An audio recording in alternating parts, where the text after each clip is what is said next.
Hello friends, BSc second semester chemistry का जो आज हम लोग बात करेंगे यूनिट 6 इंट्रोडक्शन टू पॉलीमर बहुलकों का परिचय। ठीक है, जिसमें आज मान लो ये इसका इंट्रोडक्शन वीडियो होगा जिस पे हम पॉलीमर, मोनोमर और इसकी जो ओलिगोमर होता है और स्रोत के आधार पर बहुलक का वर्गीकरण कैसे होता है वो सब इस वीडियो पे हम लोग देखेंगे। ठीक है, तो देख सकते हो ये प्रोटीन, न्यूक्लिक एसिड कैसे कैसे हम लोग बहुलक का वर्गीकरण कर सकते हैं वो सारा देखने वाले इस वीडियो में। ठीक है, तो यार प्लीज़ वीडियो को लास्ट तक देखना, ये इसका पूरा इंट्रोडक्शन होने वाला है बहुलक का आपका। ठीक है, तो वीडियो इंपॉर्टेंट होने वाला है यार। ठीक है, तो चलो बात करते हैं आपका बहुलक पॉलीमर होता क्या है।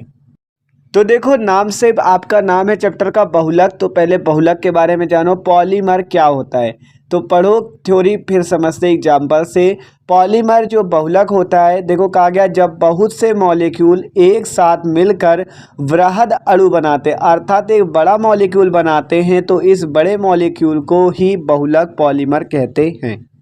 क्या कहा गया कि जब बहुत से मॉलिक्यूल एक साथ मिलकर एक वृहद अणु बनाते हैं तो वह वृहद अणु ही पॉलीमर कहलाता है। कितने मॉलिक्यूल, मतलब बहुत से मॉलिक्यूल जो कि आपका मिलकर एक वृहद अणु, एक बड़ा मॉलिक्यूल बना दे, वही आपका पॉलीमर बहुलक कहलाता है। तो ये थ्योरी हो गई, इसकी डेफिनेशन हो गई पॉलीमर की। आप एग्जाम्पल से समझते हैं। तो देखो बात करते हैं पॉलीमर होता क्या है। तो पॉलीमर क्या होता है, छोटे मॉलिक्यूल से जुड़कर बनता है।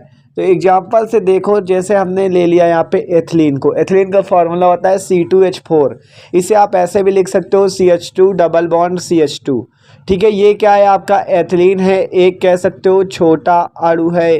ठीक है, ये क्या है, एक छोटा सा मॉलिक्यूल है जिससे हम लोग पॉलीमर को बनाने वाले हैं। ठीक है, तो ये आपका अगर मान लो यहाँ पे हम इसकी संख्या n ले लें, अभी तक छोटा सा मॉलिक्यूल था, अब इसकी n संख्या ले ली। ठीक है, मान लो कुछ भी n की जगह 1 2 कुछ भी रख दो कि इतने सारे मॉलिक्यूल एथिलीन के मिलकर क्या बनाएंगे, पॉलीमर बनाएंगे बहुलक। n का मतलब है कि देखो अभी ये था कि छोटा सा अणु था, तो अब कितने अणु हमने ले लिए, n छोटे से मॉलिक्यूल, मतलब n संख्या है उसकी 10 20 50 100 ऐसे 100 मान लो मॉलिक्यूल ले लिए, तो उससे क्या बनेगा, एक पॉलीमर बनेगा। देख सकते हो CH2 और ये आपका पूरा ऐसे जोड़ना है। देखो सिंगल बॉन्ड ऐसे कर दो यहाँ पे, ये सिंगल बॉन्ड और इसको ऐसे कर देना है। ठीक है, तो ये आपका एक पॉलीमर बन चुका है, यहाँ पे बाहर n लिख देना है। ठीक है, तो एकदम आसानी से हमने n छोटे मॉलिक्यूल को लेकर एथिलीन के पॉलीमर का निर्माण कर दिया। ठीक है, तो देख सकते हो ये एक पॉलीमर एक बहुलक है। ठीक है, बहुलक का एग्जाम्पल भी समझ गए कि जब बहुत सारे छोटे अणु आपस में मिलकर एक पॉलीमर का निर्माण करते हैं। ठीक है, तो देख सकते हो ये है पॉलीमर। ठीक है, बहुलक की बात यह है कि पॉलीमर आपका होता क्या है, बहुलक। ठीक है, तो देख सकते हो परिभाषा, जब बहुत से मॉलिक्यूल एक साथ मिलकर एक बड़ा मॉलिक्यूल बनाते हैं तो इन वृहद अणुओं को ही बहुलक पॉलीमर कहते हैं। ठीक है, तो ये बात होती है आपके पॉलीमर की। तो देख सकते हो आसानी से हमने पॉलीमर का निर्माण कर लिया। ठीक है, तो NCH2 डबल बॉन्ड CH2 थे जिसने आपके पॉलीमर बहुलक का निर्माण किया। ठीक है, आप बात करते हैं कि आपका मोनोमर क्या होता है, तो बहुलक हो गया। आप बात करें मोनोमर्स एकलक क्या होते हैं, तो वह छोटा मॉलिक्यूल जिससे मिलकर पॉलीमर का निर्माण होता है मोनोमर कहलाता है। देख सकते हो ये जो छोटा मॉलिक्यूल है आपका, यही आपका यहाँ पे मोनोमर का कार्य कर रहा है। देख सकते हो n छोटे मॉलिक्यूल जो लिए, यहाँ पे एथिलीन आपका क्या है, मोनोमर है जिससे मिलकर आपका पॉलीमर का निर्माण हुआ है। तो एथिलीन यहाँ किसका कार्य कर रहा है, एकलक का, मोनोमर का।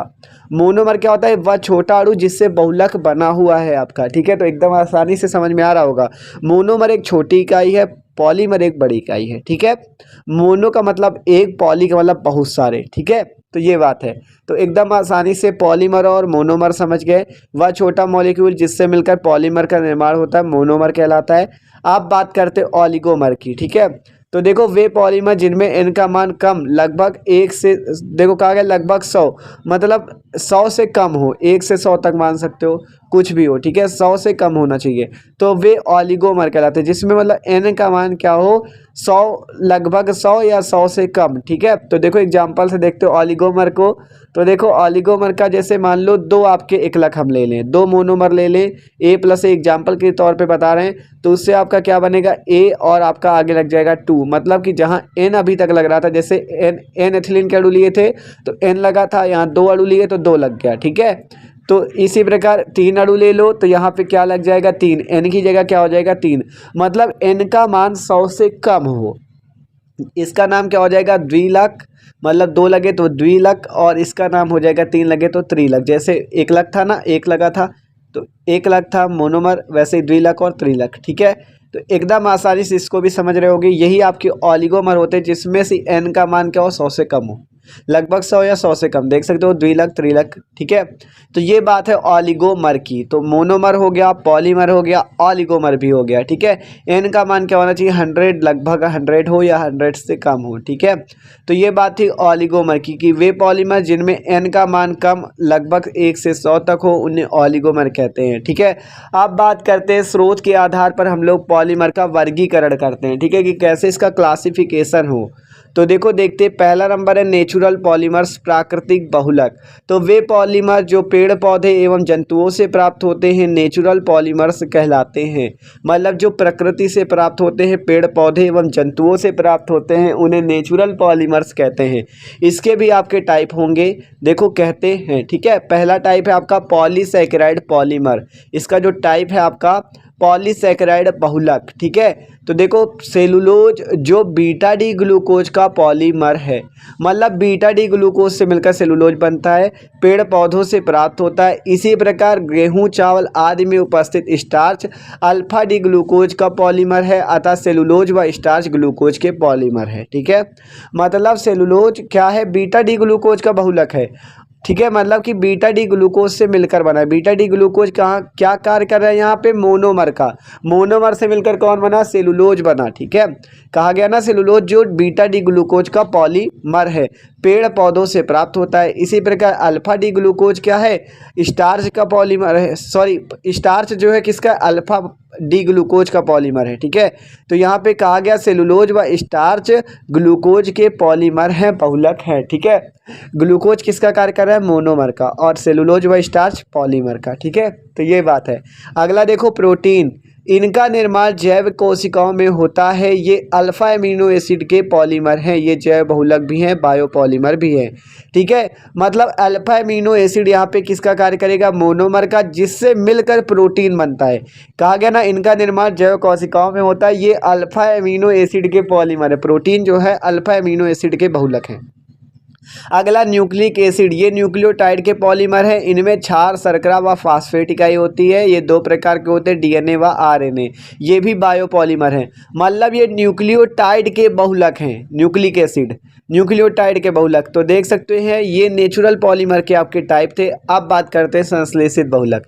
तो नेचुरल प्राकृतिक बहुलक के टाइप आपने देख लिए, प्रोटीन, न्यूक्लिक एसिड और पॉलीसैकेराइड वाला। अब अगला देखो, अगला है संश्लेषित बहुलक। तो संश्लेषित बहुलक वे पॉलीमर जो कृत्रिम विधियों द्वारा संश्लेषित किए जाते हैं संश्लेषित बहुलक कहलाते हैं। ठीक है, वे पॉलीमर जो कृत्रिम विधियों द्वारा संश्लेषित किए जाए वे संश्लेषित बहुलक, जैसे कृत्रिम रबड़, पॉलीथीन, पॉलीविनाइल क्लोराइड, नाइलॉन आदि। ठीक है, तो ये होती है संश्लेषित बहुलक। अब बात करें अर्ध संश्लेषित बहुलक, तो वे नेचुरल बहुलक, वे नेचुरल पॉलीमर जिन्हें रासायनिक अभिक्रिया द्वारा रूपांतरित करके बनाया जाता है, अर्ध संश्लेषित बहुलक कहलाता है। Example cellulose nitrate, cellulose डाइएसीटेट।